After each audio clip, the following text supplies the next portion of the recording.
when I was started in extension about 17 years ago, people would come to us and say, I want some native plants and I want them to be no maintenance. And so that's where we were coming from still. I'm still repeating that they're not no maintenance, they're low maintenance. And in general, if you choose native plants correctly and carefully, they don't require as much pruning. They don't require fertilization, no soil amendments unless there's unusual circumstances in the soil, like highly acidic soil or high pH or severe compaction from vehicular traffic.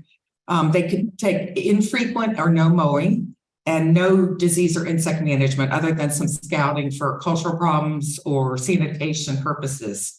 So if nothing's eating that garden, it's not really an ecosystem. But they do require maintenance. And I think we have evolved to this point in our time where we don't say that anymore, that they don't need any. So this is just a comparison of turf grass, the costs, because we hear that a lot. And it does come down to cost a lot. Everybody's got a budget, whether it be time, energy, or money. So turf grass installation, and these are old numbers, but I did compare them with recent costs. And if anything, it's more. So turf grass installation, sod or seeding, can cost $4,000 to $8,000 per acre. And the maintenance, and these are current from my small survey, was about $1,000 a year for a quarter acre lot, which is what is very common in our area. And turf grass mowing is about $100 to $130 a mow. So I decided that when my youngest left for college, I wasn't going to mow anymore. So I don't. And native grasses and perennials, they're not cheap. And particularly now, they're a really popular thing to be talking about. So, and some of the prices have gone up and sometimes they're not readily available, the ones that you want, but about $2,000 to $4,000 per acre. I think that's probably on the low end. But they are there and they don't need the additional maintenance costs. So using advanced planning is really important. And first off, you need to decide, how tidy does this need to be? Do you live in an HOA? Do you have a free and easy neighborhood like mine? Evaluate how much work you're willing to do and whether you can hire somebody or whether you can delegate it to your son or daughter or cousin or uncle. And consider before you go to the garden center, whether a plant is going to add to your maintenance or reduce your maintenance or keep it the same before you go to the garden center. Keep reassessing, keep editing, keep taking pictures and notes and evaluating whether your maintenance is too much, whether your landscape design is taking too much out of you, and think of ways you can modify it. Prioritize some seasonal maintenance tasks and then select your goals. My goals are aesthetics, habitat, and I evaluate that constantly. So there's a bunch of terms that people throw around, and I'm just going to define those right off the bat. So naturalistic planting, this is the High Line. It's a naturalistic planting in New York City along the railroad, designed by Piet Ondorff, a Dutch designer, and it emulates nature. It's supposed to look like people haven't really touched it or even planned it, that it just kind of evolved, but that's not true. It took a lot of planning. The plants were selected really carefully, and it does require some inputs. For example, we experience succession. There's going to be woody material growing up in a meadow area, and that has to be removed. Invasives are always moving in, but that's the term naturalistic planting, and I'm kind of coming from that framework. So sustainable refers to a place or action that doesn't put a big burden on the whole and doesn't drain our resources unduly. And the energy and resources is used at a rate that they're being restored. And that includes my energy too in taking care of my garden. And as I get older and as I consult with clients, they might need it to be changed around so we can protect our bodies and not do quite so much. I mean, I had 2 hip replacements, and I'm really hoping I can keep my knees so that's a really real problem. So this is a Chicago house that probably has rainwater collection, and it has impervious pavers in there, and a little meadow area. So that's sustainable. So adaptive management is where I'm coming from, and because I don't know all the answers, and I bet you don't either. And adaptive management lets us not know the answers, but change as we determine the answers or as we see things evolve. And that's all adaptive. It's a natural resource professionals terminology, but I think it really fits what I'm doing. And when I look at my landscape, I can make better decisions based on sort of what's happening. There's the definition by the Cornell Botanical Garden. So do you have a formal garden, or do you have an HOA that has strict rules? I know a lot of us are in that situation, and the borders have to be tidy, and the plants can't flop over all the time. And there have to be walkways, and those walkways have to be clear of vegetation that doesn't have any snakes or insects or bees in it, we have to live in that community. And so some of our landscaping needs to be carefully chosen to meet those needs, to be acceptable. And some native plants are floppy. And some of them are aggressive. So we need to pick them carefully. So I'm going to define a traditional landscape versus an adaptive landscape. So in traditional landscapes, start and end with the plan. Somebody designs the plan, and that plan goes in, and that's the plan that comes out at the end. But that's not how plants act. It may not take into account all the site specifics. And the maintenance tends to be, in May we do this, in June we do this, all the way through the year, and it's unchanging, and it's static. And the plant communities are stable, and monocultures tend to be more common. And monocultures just think, if something affects one plant in a row, then it's going to affect all the plants in a row. So I'm not obviously coming from that frame of mind. I'm coming from an adaptive landscape frame of mind. And it's looking at my landscape as a dynamic, changing ecosystem. The landscape plan is just the starting point. Adrian over here does native plant landscape plans. And that's just the beginning, because you're always evaluating and changing and questioning and learning. And it takes good communication between the parties involved. So if you're having somebody else do it, I'm going to give you some tips for communicating better. And each plant is functioning as a part of the whole. So the first concept I want you to consider is a reference landscape. Now, our urban, suburban soils have been turned upside down, stripped of all their organic matter. Trucks have run over them and compacted it. So they're not like a natural area near us. But we talked about this in the Meadows class, picking a plant community that kind of goes with a natural area that's near you. And that might be Occoquan Bay, out in the East Coast in the east of Prince William, or it could be Prince William Forest Park, or it could be the battlefield, more natural areas. It could be Bull Run Mountain area. But picking an area so you can determine what kind of plant communities. So I live in Manassas. I live in a neighborhood, and I'm on a floodplain off of Bull Run. I have a mesic forest, which is really dry, oak and hickory, and acidic soil. But I can look that up on a couple of great resources, and I can figure out what plant communities like that soil, like the topography, and remember, there's geology below that it depends on. So here's our state of Virginia, and we're in the Piedmont and the coastal plain.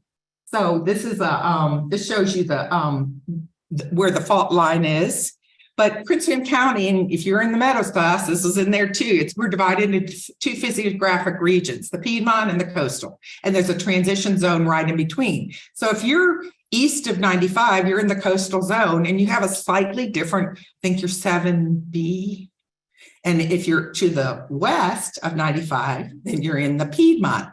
Okay, so there are different soils, there's different geology, there's different topography, and all you have to do is do some site visits at both sides of the county to see that. So 80% of Prince William, though, is in the Piedmont.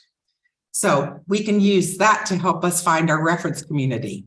And you can look at this DCR site and it describes different plant communities. And you can kind of see, okay, where would mine be? Even though I have a suburban lot that doesn't have many trees around it, I'm not in a forest, you can kind of find a group of plants because plants like to live in community, just like us. So you can look on that and get some information about that. So a Piedmont meadow has these plants in it.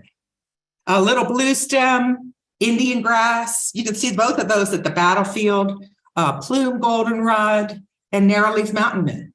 Okay, so if you wanted to have a natural kind of small meadow or a large meadow, these would be really good ones to add. And Ursanga is an excellent resource in Springfield. And they have a compendium that's organized by full sun, wet, dry.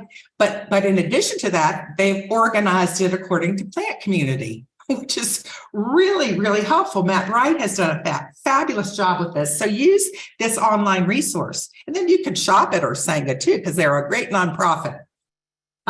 But these are the high value generalist plants that you can't go wrong with in the Piedmont.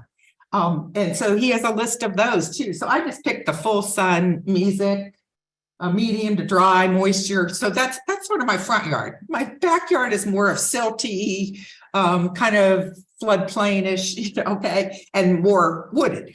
Okay, so just I know that seems like a lot to know, but just peruse these sites to think about what you can do to make better choices. So, and think about layers. This is Lee Pickering's wonderful resource, and Plant Nova Natives uses this resource, and Audubon ambassadors in our county use it. Think of it in terms of the layers. You know, you've heard some about trees, and this will reduce your maintenance to have the layers that are needed for habitat for the critters that we want to support, but also for your back. This is another one that the guy talked to the guy from this permaculture site and asked if I could use this. I thought it was really great, going from bare rock to a mature forest. And think about where your property is in that. Most likely it's not a mature forest. Although some of you, there's not many mature forests in Prince William. Or any? Yes, a few. So you're going to layer your plants for lower maintenance. So this is the healing garden that Master Gardeners and I designed and put in with Josh Yetter Clark. And this is at Innova UVA Prince William. And it's right in front. So it had to look tidy. And this is when we first put it in. So there's a lot of brown places, a lot of mulch in there, but we used all native plants and we used layering. And if you go back there now, I'm not maintaining it now. I just want to say that caveat, but it had enough layering so that it would be lower maintenance for the crew. Where was that installed? 4 years ago. Okay. So let's talk about, this is the theoretical part. So just stay with me on this. This is going to be the key to not overworking yourself, because I didn't do this. So I'm going to assume that your goals are similar to mine. We want to avoid a lot of maintenance. Is that right? Okay, good. We want to plan for long-term. We don't have to take plants out and replace them, right? We want to accommodate the interaction of those plants with the ecology, with the insects. And we want to consider the processes that are occurring. Can we agree on those? Okay. First, we're going to talk about roots. Now, when you go to the garden center, you're not looking at roots. You're looking at, oh man, look at that bloom. And isn't that pretty? And I want like 6 of those, but I'm going to caution you to look at the roots first, because they're the key to persistence, longevity, building a matrix, and how they spread and how they act. So this is a taproot, and trees have a taproot, some of them for a while, and then it loses that, and sometimes the nursery cuts the taproot off. But this is how kind of a taproot works. It kind of just goes down and has some side roots on it, okay? But this is a rhizomatous or stoloniferous root. And these drawings are done by a botanist in Poland. And I can only say her first name, Fortunata. But I'm taking some classes from Nigel Dunnett and Noel Kingsbury, and they're British designers. And they designed the meadow around the moat at the Queen's Jubilee, Golden Jubilee in England. And he's teaching this class on the, and roots are the key to everything. They spread quickly, they give longevity, they form a matrix. Sometimes they're a problem, but so this is just another picture of the rhizomes. So rhizomes, all they are underground stems. And stolons, think of strawberries, they're just above ground stems, okay? And so here's a couple other pictures. And so these root structures I'll be referring to, there's corms and there's tubers and there's bulbs and there's the rhizomes and the stolons and just some other terminology. You don't have to know the right words, but just start observing the plants in your yard and how they're acting under the ground. So this is let's go back. This is clonality. This is how it clones itself. They're identical plants. It's asexual, but this is sexual reproduction. I mean, it's a generalized drawing, but and it has shorter lifespan. If you have one plant with just those roots going down there, that's going to be a shorter lived plant. And it's not going to interact as well with the other plants building a matrix. And this is called non-clonal, okay? So plants with a single root and much more top growth tend to be more short-lived. And I know there probably will be qualms with these, but this is what I found, and this is the ones that I've got found from research. So heuchera is like that, has a lot of top growth, has all those fibrous roots growing down, but it tends to be more short-lived. And they're doing okay at the Novant Garden. But if I wanted a long-term planting, I probably wouldn't choose something that had that plant's root structure. So this is another one. The blanket flower is similar too. We wonder why some plants don't last as long, or I hear the term short-lived perennial. And so if you hear that, question it, and then look at the roots. So making wise predictions, these are shade plants. And these plants in my woodland garden have done fabulous because they're sending out those rhizomes. They're building a community. They're probably talking together like trees do, I'm pretty sure. And then so you have the Geranium maculatum, nice drift. I mean, nothing's going to get in. The weeds are not going to have a chance with that kind of matrix. And then you have the Eurebia divaricata, the woodland aster, same thing. They are, and so I'm going to show you this matrix in my yard. So this was taken last spring, and I moved away the leaves. Okay, so I do leave my leaves, and you do see a lot of bare spots. But this is early spring, so you have a maidenhair fern, and you have two types of violets: a cream violet and the regular violets. Sororia and the columbine. There's a golden ragwort in there and some bluebells over on the side you can barely see, and the woodland aster. And those plants are working together in a community. And the more they fill in there, the less weeding I have to do, the less stilt grass that comes in. So these are some sad winter matrices that I took a couple weeks ago. And again, I moved away the leaves in my front yard. The arrow is pointing to fleabane, why can't I think of that? I said it all last class.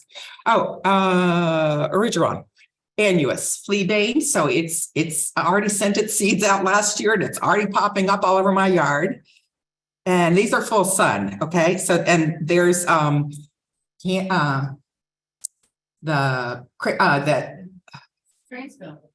no, it's the Carolina geranium. I'm getting old. And some people consider that a weed, but it's a native plant, so it's taken up space where a weed could go.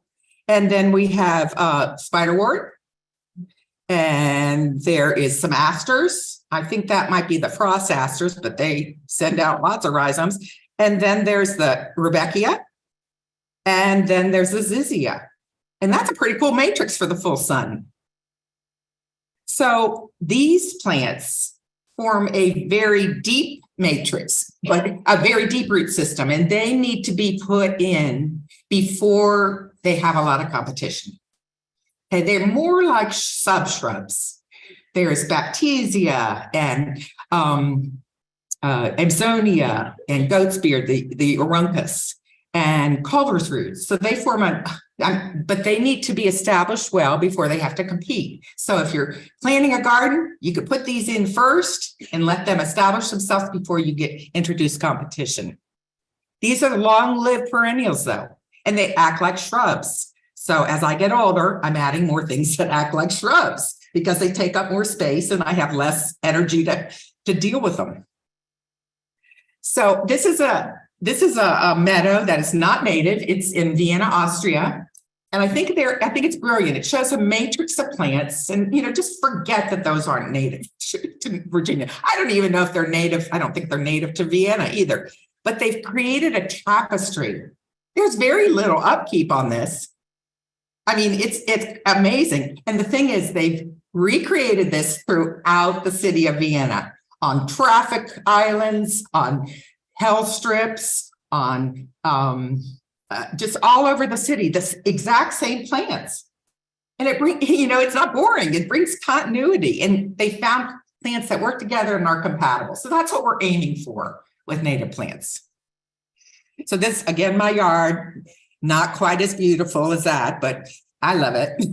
So I'm going to show you, this is a full sun matrix. This is fleabane and spiderwort and coreopsis. And there's some non-native irises because I have a few non-natives, but 80% native, I would say. And there's some Monardo at the back. And those are working pretty well together for the moment anyway. And then there's this. This is not my garden. This is a Dutch designer, but he gives you that same feeling of developing plants that like each other, that do well together, that are attractive. And his work is just gorgeous. And you can see the repetition. He's not using a great variety of plants. He's using the same plants in a repeating fashion and forming the matrix. This is Spencer Williams, and he's at our teaching garden here. And not every plant in this picture is native either, but he has created. We want to teach people at our teaching garden that maintenance can be sustainable, that people you can do this. We want to teach people to garden. And he has put together this group of plants that reduces his maintenance by incorporating, he has a number of natives, the Spigelia and the coreopsis is there. He has some Nepeta in there. So again, I'm not a purist, but I'm just trying to get the concept across to you. So the way we're going to go about this is we're going to talk about plant strategies. And Grimes came up with plant strategies in 1977. And I credit Karen Rexroad. If you know her, she's wonderful. And she taught me this 17 years ago. And doggone it, I've been trying to apply it ever since. So I'm hoping you're going to benefit from this. But there are 3 plant strategies: competitors, stress tolerators, also called stress avoiders, rudderals or pioneers. Okay, so we're going to go for each of them. So this is the Grimes triangle, and rudderals do not like to be disturbed, and they do not like competition. Competitors use up all the resources. They don't like stress, but they can handle some disturbance. Stress tolerators can usually have a storage structure so that they can withstand bad conditions to come back when it's better. Okay, I'll show you some examples. So disturbance, we know what disturbance is now, right? Okay, stress, too much water, not enough water, cold, extreme temperatures, snow next week, 68 today, shifts in salinity or pH changes, those are all stresses, okay?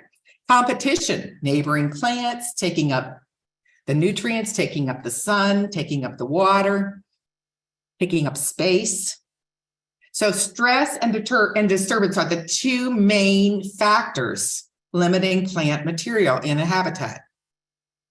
So in some ways, stress can be good and help us with maintenance because, well, I'll show you later. But this is a college professor did Grimes triangle, and he had his students who had gardens at home try to put their plants on the continuum and to see where they might fall in terms of how much stress they can take, how competitive they are. And here's an example of a competitor. This is Rebecca Lancelot. If anybody who works at the teaching garden knows that this is like really a competitor. So their motto is be big, take up space. And we're all nodding. We all have one of these, right? And so the competition is taking place above the ground and below the ground. Uses up a lot of resources. It grows where it's unstable conditions, and then if it's attacked by a disease or low resources, it sends out the runners. Long way. Goldenrod, Solidago rugosa, think about how long those runners are. And if I chop one down, it's going to send out more runners to survive. And competitors can really do a good job. I mean, they can be good, except for my whole front yard is all competitors at one point. And I was working myself to death trying to manage them. So that's what you're going to avoid. So here's some other competitors: Joe Pye, Monarda, common milkweed, Culver's root or Veranda castrum. So beautiful plants have their place, take up space, send out runners, send out large fleshy leaves. Here's a few other competitors. These are shades. So anybody who has ostrich ferns knows that they have a lot to share.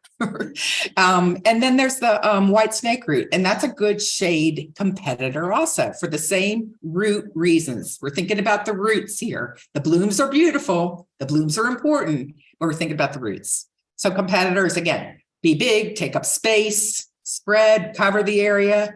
Do we know any weeds like that?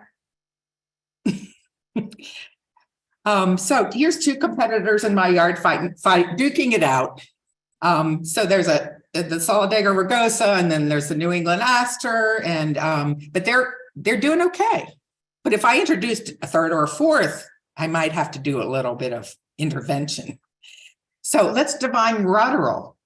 Rudderel are the pioneers. They arrive first at the party, and they're the opportunists and the generalists. So this is Pussy Toes, this picture here, and the first time I saw Pussy Toes and I identified it, it was growing in a church parking lot with gravel and sand, compaction, and it was all over the place. And it was like, I'm here, nobody else is here, I'm going to establish myself.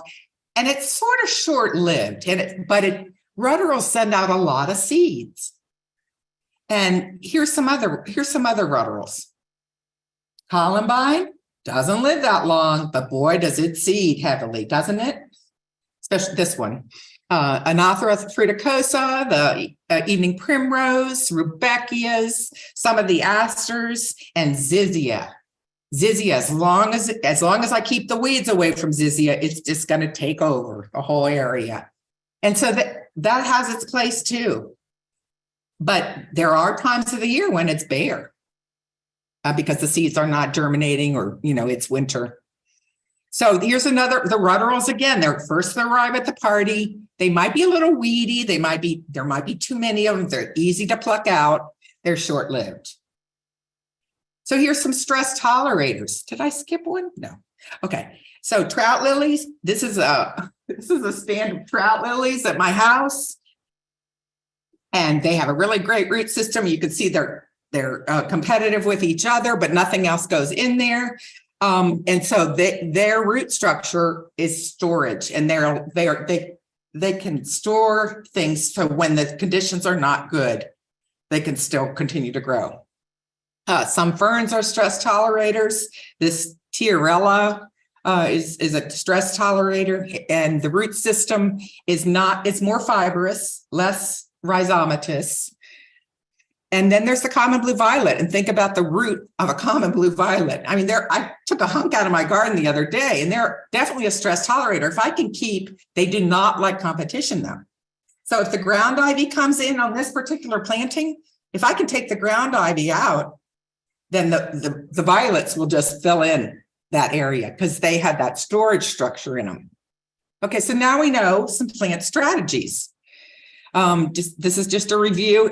They're used on green roofs a lot. So this is Sedum ternatum, and they're slow to grow. Okay, they have fleshy leaves. Sometimes they're evergreen, and they maximize whatever resources they can find.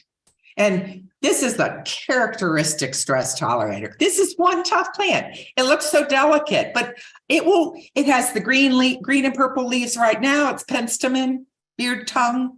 Okay, tough plant. You can plant this on a median. You could plant this by a salty road, and it has those it can handle that stress. So it thrives in high stress areas, but it cannot take disturbance. It does not like to be disturbed. Okay.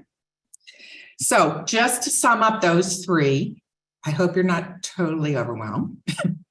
Rudderals naturalize by sending out seed. Stress avoiders avoid and store up in their roots, and competitors invade. So those are the three personalities, but mainly an ecological strategy for survival. So this is my yard as it is, and I have almost all competitors in there. And it was honestly killing me. I had a nice matrix, but I was always having to clear out things that were, climbing on each other, and there was more disease because they were so packed together. And here's a couple other. What do you see here? You see Joe Pye, which is a competitor. The Rebecca is a rudderal. And then this is Helianthus here, and that's another competitor. And then Partridge Pea and some Echinacea. But so you're going to help me solve this problem. But let's just talk about this Grimes paradox for just a minute. So remember how I said stress limits the plant growth. So we don't really ever think about wanting to stress a plant, but sometimes if we want other things to coexist with it, we might need to. So stressful conditions actually are easier to manage. And when the competitors dominate, you don't have as much diversity. And that's what I'm looking for in my yard. I'm looking for a naturalistic planting that has a lot of diversity, a lot of different plant shapes and colors and bloom times. And disturbed environments can create space for those rudderals and stress avoiders to thrive. Okay.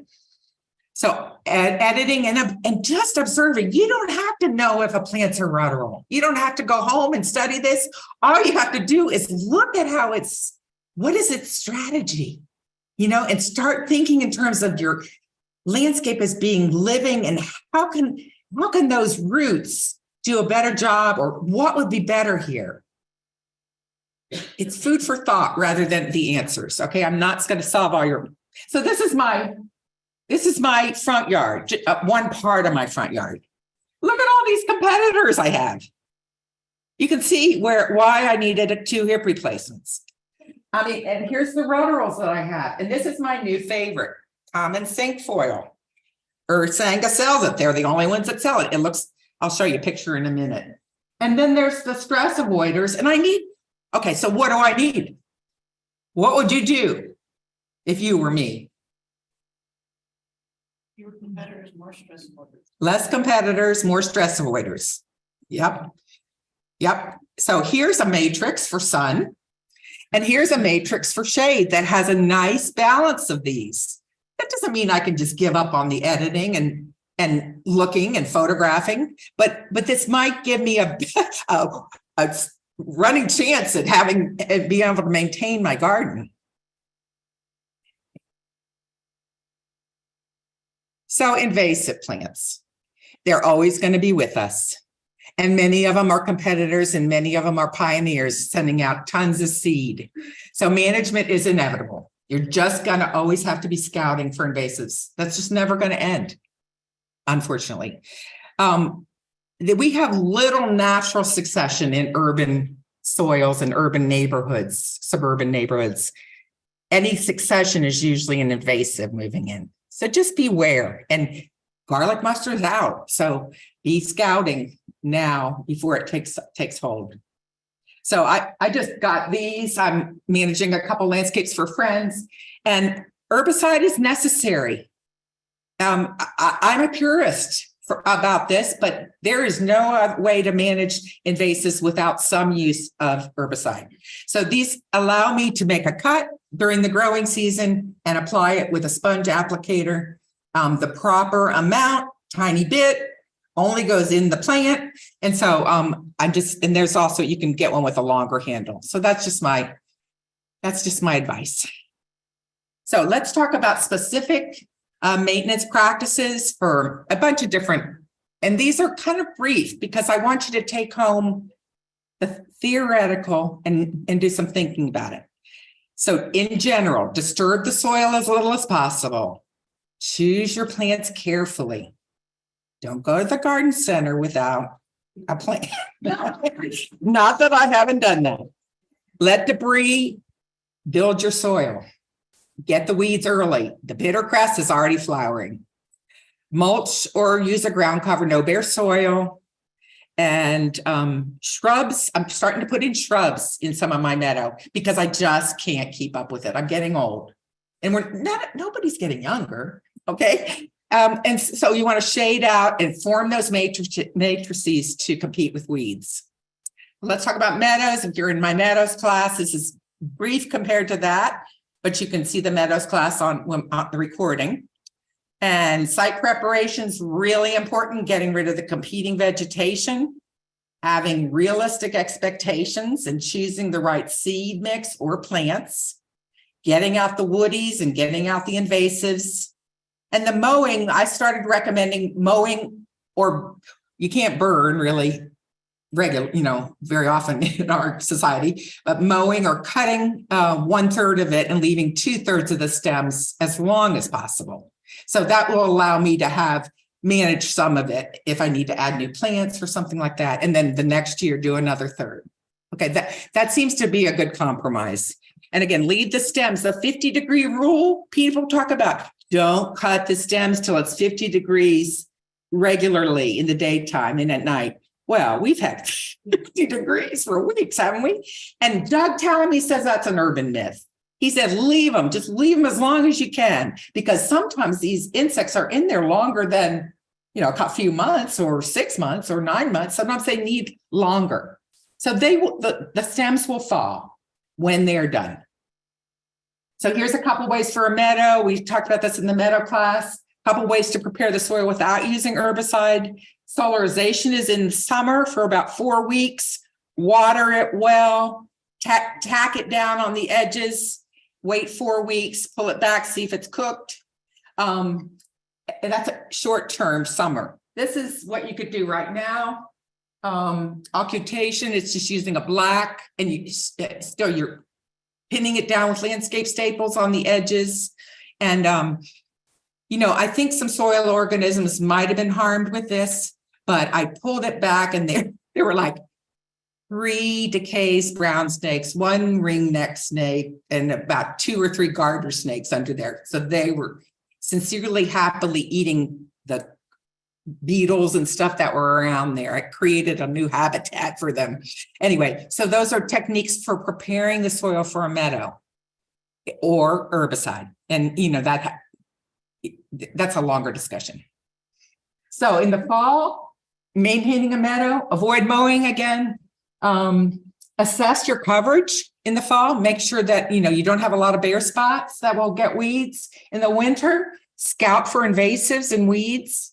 Leave the seed heads, of course, for good food forage for the birds. And it shades out the competitors. And it's beautiful. Take a look at Heather Holmes' book on wasps. Wasps have a bad name, but they are incredibly important. And her book is wonderful. And she has some landscape plans in there for you to plant from wasps. And they're so incredibly interesting. And think of leaves as a resource like water. That's a quote from Doug Tallamy. I leave 4 inches. If it's 4 inches or more, I'll pull it back for some spring ephemerals. But if it's like 2 to 3 inches of leaves, I just leave them and they all come up through that. There's enough air circulation and germination. The weed seeds don't germinate quite as much.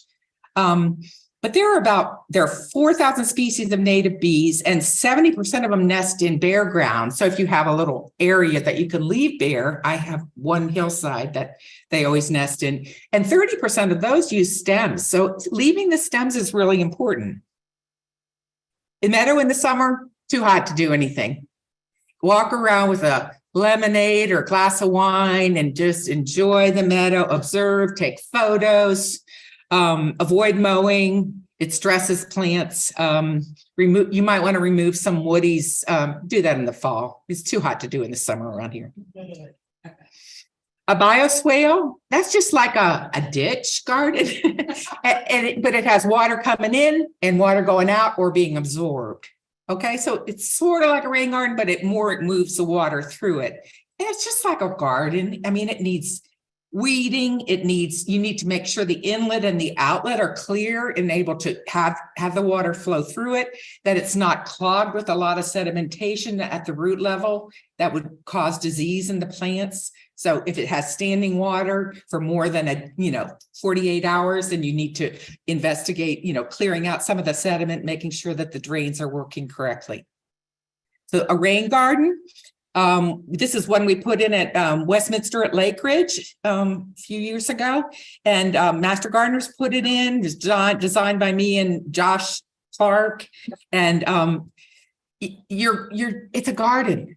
You're going to weed it. You're going to make sure the mulch hasn't moved. And if the mulch has moved in a certain way, that's going to tell you how the water's flowing. And is the water flowing in? Is it flowing out? Are the drains clogged? If there are drains, do you need to replace plants? Do they need pruning? Is there dead stuff on there? You can prune out dead stuff anytime. So expect it to grow and get bigger and cover more area in time. So rain garden maintenance, this is just the schematic that shows you the inlet or outlet. If you're not, there's a lot of great literature online about rain gardens and maintenance, and Chesapeake Bay landscape professionals can help with, checking it out to make sure that it's working correctly for you, especially if you have gotten funding through VCAP or another funding cost share program. You might need to verify that it's working correctly, and you might have to have an inspector come out for that. So a small pollinator garden, it's just a garden, okay? Plants need about 1/2 inch a week, and they need native plants need to be established with good irrigation for the first year, usually, sometimes the first 2 years. In the fall, you can collect seeds from it or leave some seeds. Collect the seeds from the ones you don't quite want as many of. And then in the winter, leave the stems. In the spring, if it's kind of falling over, you can do a Chelsea chop in May. And that's from the Chelsea Flower Show. You just cut like 1/3 of it off the top. Make sure you water it well and it's not stressed first. Because I told someone, a master gardener at Chelsea Choppers, and she hadn't been watering it and the plants died. So don't do that. Okay. Chelsea Chop works really well to keep those floppy perennials from falling over into the walkway. Woody plants. You've had some great speakers on woody plants today, but make sure you pick plant for the right size, the mature size of the plant before you put it in. You can prune the 3Ds, disease, dead, damaged, deranged, any of those at any time of year. And time, you can consult Extension or Help Desk, Master Gardener at pwcgov.org. You can call us. We'll send you the pruning calendars, or you can find Virginia Tech's resources online. Add a shrub or two if you want to reduce maintenance. They're taking up real estate. Okay, they're taking up space that you don't have to weed as much. Native bees use pithy and wood. Okay, so I've been leaving more wood in my yard for that purpose. We used to say prune out all the dead, but maybe you could prune out the dead and stand it up against the fence for beneficials to use. I've been recommending this to HOAs. Have an island of trees. The trees want to communicate together. They want to be in a community too. And the weed whacker won't get them so easily if they're all together. It's easier to mow around them. It's just a better practice. So there's the bittercress. Know your weeds. Know your weeds versus your new seedlings. Weed control. I use chip drop a lot, and I got my grandson to help me with that. We did a lot of mulching when he was here. But you can read research about wood chips. We used to think that, fresh wood chips took the nitrogen out of the soil. But Linda Chalkers got it, University of Washington. She has debunked that myth. So you can read more about her there. You just Google wood chip research and chip drop. You can Google that and it's a very large load like that. It's taller than my car, but the wood chips help me if I'm If I can't get to a planting, but I cleared it out, I can put the wood chips down and just hold that space open for me. And it's 4 or 5 inches, and then they cook down pretty rapidly. So they're a good mulch, and I have a large property and not as much money as I'd like. And so they're free. So irrigation, figure out zones in your yard. Like on Mondays, this is the zone I do. I will hand water it, don't overhead water, that causes disease. Water the soil level. Figure out a routine for watering because we have a lot of drought. We've been having drought every year since 2000, I think, or maybe longer. And so make sure that you're giving your plants, especially newly established plants, enough water.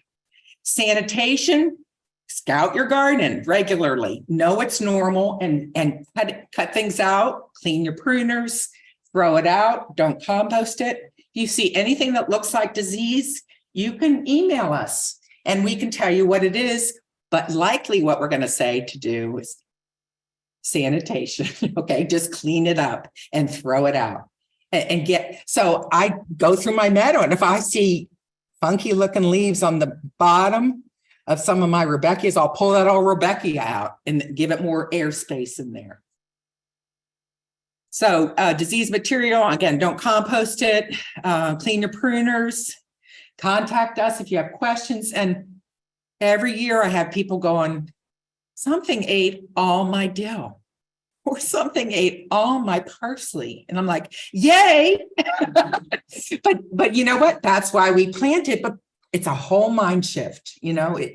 Our neighbors don't always know this. So be kind.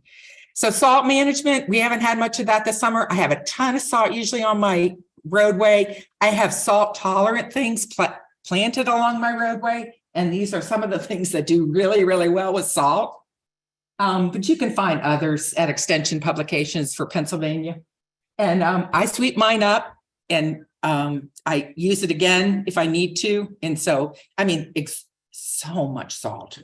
So it's not good. It makes plants dry out.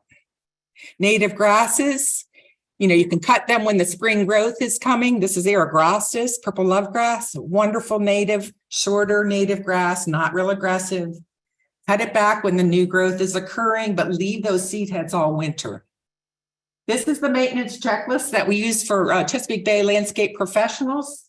And whenever I put in a new garden in my work now or with a client, I'll fill this out because I want to be accountable and I want them to know, I want to communicate to the owner that this is what you can do and this is when you should do it. So, okay, thanks. I'm good. So anyway, this is just, here it is filled out, just some things to do, and it helps to communicate. So if you're going to have, I'm sorry, do you want to go back? Did you want that?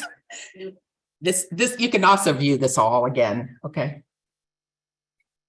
So if you're hiring somebody, you give them this checklist. Okay. And you monitor their work because a lot of people are not versed in handling native plant maintenance. They don't know what to do. They're doing the old landscape plan. Put it in, should look exactly the same. It's not that anymore.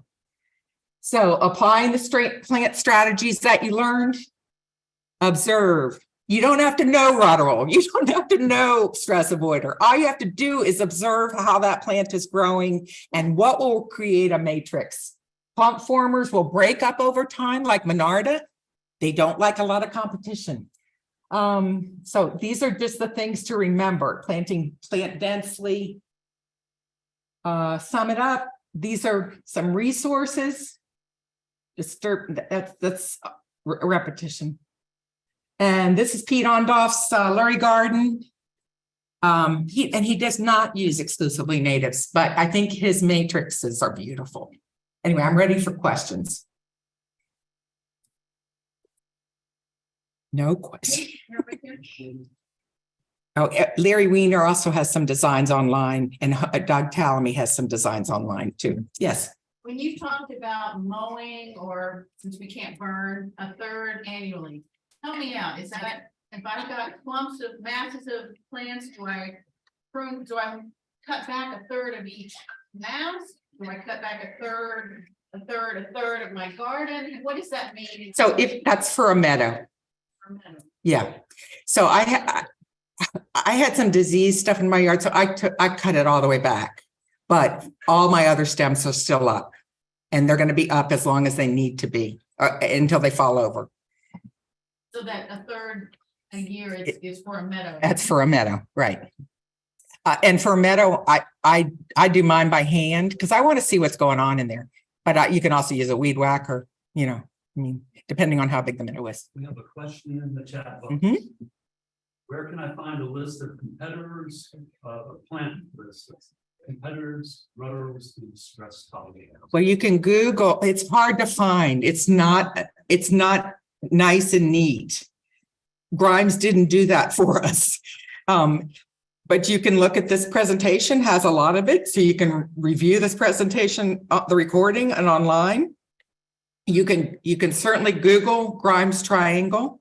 But Noel Kingsbury also has a paper online on naturalistic planting. And he has taken the Grimes triangle and he is applying it now. Of course, he's in England. So I have to convert everything, well, I don't know that plant. So it's not nice and easy, but I think this resource would probably be your best bet. Because that list I gave you, it had stress of an S, it had a C, it has an R. So you can use those matrices. Another chat question. They want to know why overhead watering is bad. That's as close to mimicking rain as it gets. I hear that all the time. Yeah, but we can't control that. We can control how we water plants. And when you overhead water, that wets the leaves. The leaves stay wet, especially in our summers with the humidity. And then it gets leaf spot and disease, fungal issues. And so we know, especially like tomatoes, water everything at the soil line. Okay. And I water it by hand because I know how much it's getting then. And I don't have the money to put it in the irrigation system. Yeah. Go ahead. Time's up. Go ahead. Quick. You have like 5-6 acres of mowing grass, replace with something. What would you recommend? Is it meadow? What type of plant? But is it for large? This is too big a question for now, but where do you live? In Prince William? I would say contact our extension office, the Master Gardener address, and see if you can arrange for a site visit. We don't do site visits everywhere, but our soil and water, if it's in ag, is it ag? Yeah. Oh, start with Soil and Water Conservation District. That would be the best bet. Okay, thank you so much for your attention.